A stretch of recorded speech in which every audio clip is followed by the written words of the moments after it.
I was 8 years old when I first found the magazine, sitting on the dusty wooden floor of a used bookstore. My father was a book designer who enjoyed the company of ancient volumes, and he often took me on book hunting expeditions around New York, leaving me with a pile of vintage magazines while he went off to prowl among the dark and crowded shelves. That day I picked up a tattered old issue of Gourmet, enchanted by the cover drawing of a majestic swordfish leaping joyfully from the water.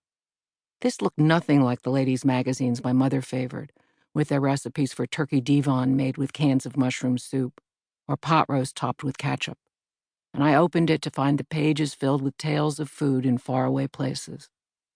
A story called Night of Lobster caught my eye, and as I began to read, the walls faded, the shop around me vanishing until I was sprawled on the sands of a small island off the coast of Maine. The tide was coming in, water tickling my feet as it crept across the beach. It was deep night, the sky like velvet, spangled with stars. Much later, I understood how lucky I was to have stumbled on that story. The author, Robert P. Tristram Coffin, was the poet laureate of Maine and a Pulitzer Prize winner, with such an extraordinary gift for words that I could hear the hiss of a giant kettle and feel the bonfire burning as the flames leapt into the night. The fine, spicy fragrance of lobster was so real to me that I reached for one, imagined tossing it from hand to hand until the shell was cool enough to crack. The meat was tender, briny, rich. Somewhere off in the distance, a fish splashed, then swam silently away. I closed the magazine and the real world came into focus. I was a little girl leafing through the pages of a magazine printed long before I was born. But I kept turning the pages, enchanted by the writing, devouring tales of long-lost banquets in Tibet, life in Paris, and golden fruit growing on strange tropical trees. I had always been an avid reader, but this was different. This was not a made-up story. It was about real life. I loved the ads for exotic ingredients you could send away for: oysters by the bushel, freshly picked watercress, alligator pears, avocados, and frog's legs from the frogland of America. Once I actually persuaded my parents to order a clam bake in a pot from Saltwater Farm in Damariscotta, Maine. 8 live lobsters and a half-peck of clams came swathed in seaweed and packed in ice. It cost $14.95, and all you had to do was poke holes in the top of the container and set it on the stove. I couldn't get enough of those old issues, and now when Dad went off exploring bookstores, I had a quest of my own. The day I discovered a battered copy of the Gourmet Cookbook among the ancient issues, I begged Dad to buy it for me. "It's only 50 cents, I pleaded. It came in handy the morning I opened the refrigerator in our small kitchen and found myself staring at a suckling pig. I jumped back, startled, and then did what any sensible person would do: reached for the cookbook. I was only 10, and I hoped it would have some advice on how to deal with the thing. Sure enough, there it was on page 391, Roast Suckling Pig Parisienne.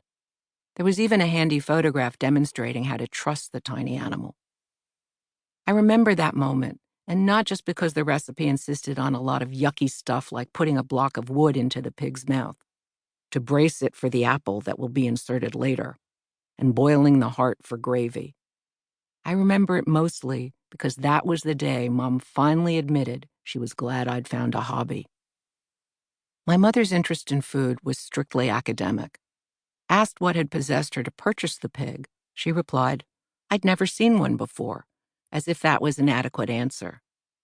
The same logic had compelled her to bring home a can of fried grasshoppers, a large sea urchin with dangerously sharp spines, and a flashy magenta cactus flower. She had little interest in eating these items, but if I was going to insist on reading what she called that ridiculous magazine, she thought it should be put to use. The fried grasshoppers were not a hit. I suspect the can had been sitting on a shelf for years, awaiting some gullible customer. And while the editors were eager to instruct me in the preparation of eels, bears, woodchucks, and snipe, they were strangely silent on the subject of sea urchins. When I finally managed to pry the creature open, I found the gooey black inside so appalling that nothing would have tempted me to taste it. As for the cactus flower, its great good looks camouflaged a total lack of flavor. But the suckling pig was a different story.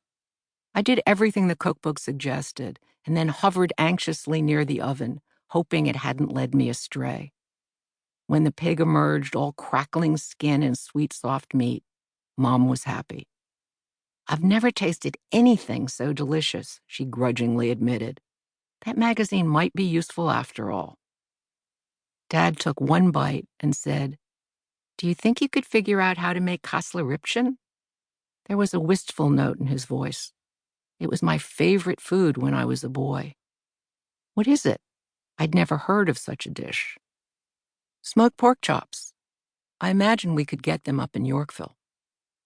I'd never been to Yorkville, but I knew Dad had lived there when he first arrived from Berlin in 1926. He was 26. "You can't imagine how different it was from the rest of the city," he said as we rode the bus to the Upper East Side. Every shop, every bakery, every restaurant was German. And in those first months, I found it comforting to be surrounded by all those familiar sights and sounds.